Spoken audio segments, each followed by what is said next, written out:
Thank you very much. Shalom. Greetings to you all. And a happy Chinese New Year to everyone.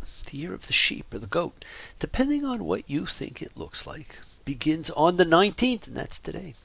It is Yang sign, and it is certainly the most important animal in the Bible. There are plenty of sources available to tell you more about it, so I will leave it to you to research if you want.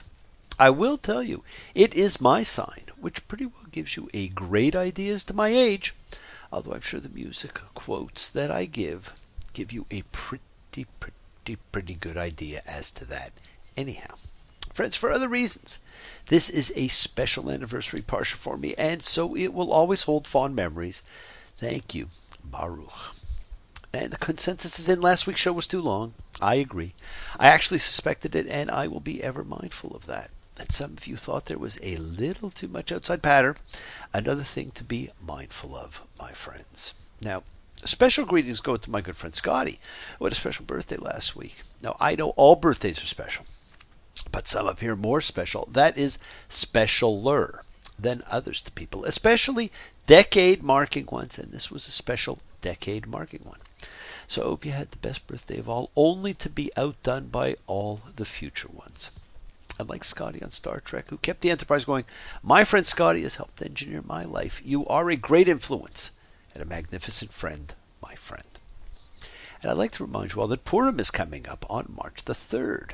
It's a combination Jewish Halloween and party of parties, and we'll talk about it as we get closer over the next week. And friends, for Purim, there are 4 mitzvahs to be performed. Perform acts of tzedakah, which are gifts to the less fortunate, and acts of kindness.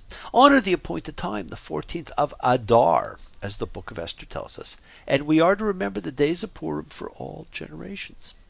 Hear the Megillah read, the whole Megillah. The Megillah, of course, is the scroll of Esther. Enjoy a holiday meal. It is celebratory, so have a great time. And it is one of those holidays where you are expected to become inebriated. If so, do not drive. Be responsible, my friends. Of course, it's a major holiday, but not a biblical holiday. It actually celebrates genocide, one that failed. And there are at least 2 great Purim movies that I can think of that are always worth watching, just to get you in the holiday spirit. And thank you, Paul and Eve, and you too, Ethel, for that fantastic picture celebrating the Jewish Heritage Museum in New York. It is a fabulous memorial museum to the Holocaust, a genocide which unfortunately succeeded in too many ways. And the museum's motto is, remember, never forget, there is hope for your future. Friends, there is hope for all our futures, and it is sage advice. Never forget. We've reached a watershed moment in the Torah, my friends. We've entered the period of the laws, and this week we have teruman, donation. But not just any donation. It's about sacred donations. Exodus 25:2. You shall take my donation from every man whose heart will move him. Now this is very interesting, and that it calls for a donation only from those who wish. But when we read about the census and further tabernacle adornments, there is a fixed fee. Friends, there's a difference between what one wants to give to support the work, the help, the benefits of a spiritual institution, and what one has to give to maintain membership and perhaps rights within a society. And the Hebrew teruma is a noun derived from a verb that means to elevate. And so this is a special donation, an elevating donation. And this verse inaugurates an elaborate catalog of instructions about the design of the tabernacle and its furnishings, which will take up the rest of the book of Exodus, with the exception of the episode of the golden calf in chapters 32 to 34. And so it begins, the formal instructions for the tabernacle and its amazing accoutrements, the 2 most famous being the menorah and the ark. Yes, story time is almost over. There are only a few stories left in a book that shifts to law and morals and ethics and ritual. And friends, make no mistake, there was only one menorah. What you light at Hanukkah is a Hanukkah, not a menorah, the great 7-cup candelabra which illuminated the tabernacle. And of course, the ark is probably the most famous talked about missing relic in history. And I happen to have a reasonable facsimile of what it looked like here. The box with the twin cherubim, and inside the broken stone tablets of the law, which, because we now have crazy glue or gorilla glue, I was able to repair. And some manna, which I'm sure was like this delicious gluten-free animal cracker, or maybe more like the Chips Ahoy, which was here but seems to have disappeared. Perhaps one of the cherubim was in need of a snack, and possibly the ark also contained, as we talked about last week, the covenant code. And they shall make me a tabernacle, that I may abide in their midst. As all that I show you, the form of the tabernacle and the form of all its furnishings, thus shall you make it. It's a very innocent little sentence that has beguiled man for over 3,000 years. Too often we forget we cannot just read the instruction booklet and make it. We're told Moses had to be shown what to do. Exodus 27:8. As he showed you on the mountain, thus they shall do. Friends, it was so complicated, it took a demonstration. And I thought IKEA was hard to put together. There is more written on the tabernacle than anything else in the Torah. What was it, my friends? The tabernacle, in Hebrew it is Mishkan, residence or dwelling place, was the portable dwelling place for the divine presence of God, from the time of the Exodus through the conquering of the land of Canaan. It was built to specifications revealed by God to Moses on Mount Sinai, and it accompanied the Israelites on their wanderings in the wilderness and their conquest of the Promised Land. Now, it was ultimately superseded by the first temple in Jerusalem, built by Solomon as the dwelling place of God. But there is no mention of the tabernacle in the Tanakh after the destruction of Jerusalem and the temple by the Babylonians in 587 before the Common Era. Now, the fullest description of the tabernacle describes an inner shrine called the Holy of Holies, housing the Ark of the Covenant, and an outer chamber, the holy place, with a golden lampstand, the menorah, a table for showbread, and the great altar. Now, this description is generally thought by many scholars to be of a far later date than Moses, and that the description reflects the structure of the Temple of Solomon.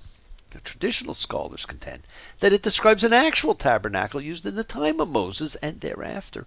And earlier sources, however, describe the tabernacle as a simple tent sanctuary, which is what it would have been designed for. And for those who want to see it, it has been recreated about 20 miles outside of Eilat, and it is pretty interesting. It's amazing to see the lengths that people have gone through to recreate this structure. Now, the Hebrew Mishkan literally means abode, that I shall abide in their midst. It is, of course, a portable sanctuary, designed to be carried from encampment to encampment in the wilderness, and provisions are made for carrying the ark and the tabernacle itself, beginning in verse 12. We are told it is made from leather, but in Hebrew it says skins that are teheshim. Now, friends, no one knows what this biblical Hebrew word actually means. It's been understood to be dolphin skins, badger skins, goat skins, and skins of a particular color, most notably red, as in the red tent. It's similar to an Arabic word meaning dolphin, but since this word does not occur in the list of sea or land animals that are either forbidden or permitted for food in Leviticus 11, it may not refer to a particular species of animal at all. It may just mean skins that have been tanned, which is why we simply say leather. So how do you recreate what you don't know what was? Once again, friends, I will remind you, do not get lost in the minutiae. Did they actually build these things, or are they descriptions from another time, another place? It doesn't matter. There are a myriad of sources that can tell you about each of the components, especially the menorah and the ark. In fact, see Raiders of the Lost Ark again for a way more entertaining and informative description than I can give you. We actually know very little from this period. But what we do know is that biblical scholarship for over 100 years has been that the tabernacle is a fiction. I do not think so. I do think that there was a portable structure to house the signposts of God. And if you think the instructions for the tabernacle are complex, wait until you read the ones for the curtains. There were several sets of curtains, some also with cherubim woven in them, and individual instructions for the table, for the basins, for sacrifice, the Holy of Holies. Friends, the numerology and spiritual significance and meanings in this parsha for all these items are incredible. An Assyrian-Babylonian system of the study of numbers called the Gematria has books and books written on these numbers and their relationships. Now we can talk about all the details given, the dimensions. We can talk about the ark with the two cherubim, with the atonement dais from which God holds court. We can talk of the two branches of the menorah and the cups coming out of each. The altar for sacrifice with the four horns in the corners, the common Semitic association of horns. Hebrew keren, Latin cornu, as in cornucopia, horn of plenty, an English horn, with strength, may have led to this particular practice of cultic ornamentation. The horns somehow focus the strength flowing down from the deity to the cultic site. Blood from the sacrifices was sprinkled on the horns of the altar, and so perhaps the horns might have been regarded as the most sacred place on the altar. We have the mysterious tent of meeting, which some say was simply the tabernacle itself, and the mysterious command regarding the ner tamid, the eternal light. Friends, in Hebrew, tamid means perpetually or regularly repeated. So despite the attachment of later Jewish tradition to an eternal light, which you see in every synagogue, the clear indication is confirmed by other parts of the Tanakh, is that the lamp burned from evening until daybreak and was lit again each evening. We could talk about any of these. We could talk of the gold, but we are not going to talk about any of them. As Humphrey Bogart said in The Maltese Falcon in its final line as homage to Shakespeare, it's the stuff dreams are made of. And friends, all of these things are the stuff of dreams. Friends, I want you to think about the Mishkan, the residence or dwelling place of the Spirit of God. Where is your Mishkan? Where is the dwelling place or the Spirit of God for you? We have been told the earth cannot hold God. So what is this all about? The tabernacle, the Mishkan, was designed to be a movable dwelling for the divine Spirit. And friends, are we not constantly on the move with our growth, our spirituality, our connection to God? Our tight connection. And as we journey through our wilderness, overcoming our fear, our lack, our problems can seem insurmountable. And so the portable tabernacle is our place of refuge. Now, as I read this, I thought of that connection to God which we carry in our hearts, and I think back to that great 1985 Bob Dylan transition album, Empire Burlesque, and two songs jump out for me. Tight connection to my heart. Later he'll be shot for resisting arrest. I could still hear his voice crying in the wilderness. What looks large from a distance, close up ain't never that big. Pardon me. And emotionally yours. I could be unraveling wherever I'm traveling, even to foreign shores, but I will always be emotionally yours. Our connection, my friends, our Mishkan, is in our hearts. We are fixated on the temple and its wall. But the Torah does not call you to a fixed place. It calls for movement because you continue to move through your personal wilderness of fear, of lack. God is never thought to reside in a permanent structure. He is understood to tent among humans even after the temple is built. God is forevermore associated with the tabernacle. Pardon. And this parsha, tedious reading though it may be for most, conveys the significance of the tabernacle as the channel to God. Exodus notes explicitly that the function of the tabernacle is, I shall meet there with the children of Israel. Take a look at Exodus 29:43 or 25:22, and note that Exodus culminates in the tabernacle's consecration in Exodus 40.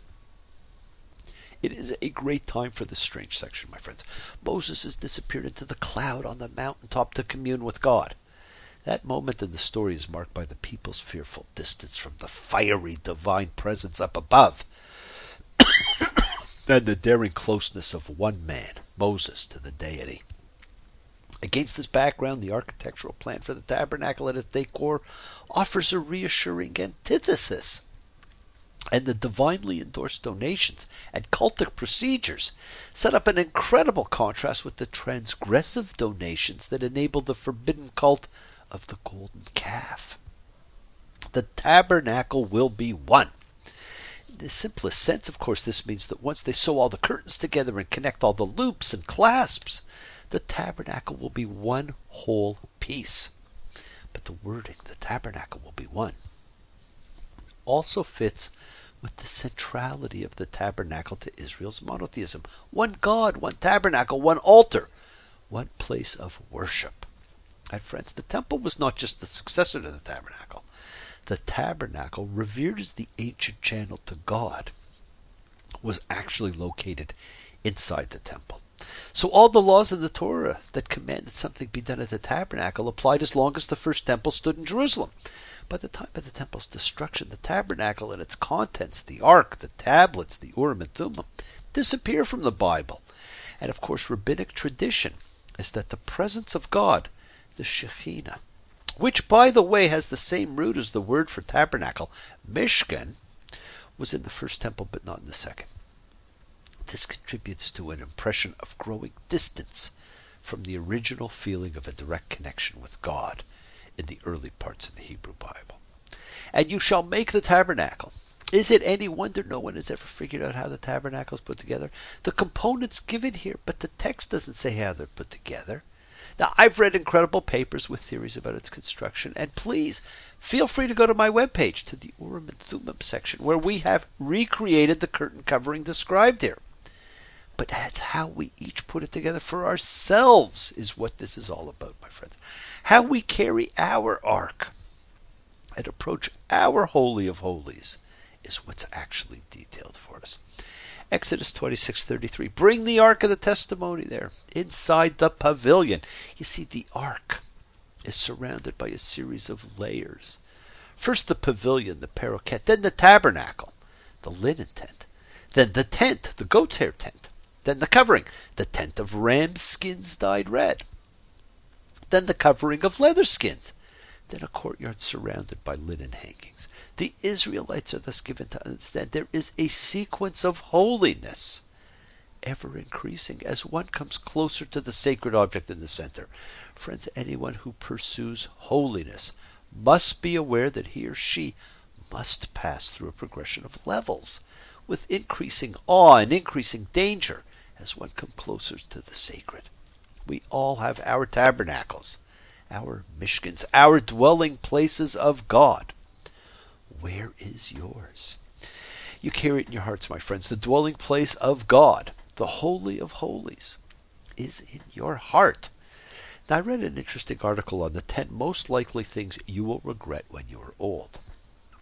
And all were also things you tend to carry in your heart. Not risking having your heart broken, not leaving a job that brings no joy, holding a grudge, among other things. But they also all were connected by a common element, and that element was fear. And the holiday of holidays in the Torah is about overcoming fear. Fear paralyzes us and brings us regret and sorrow.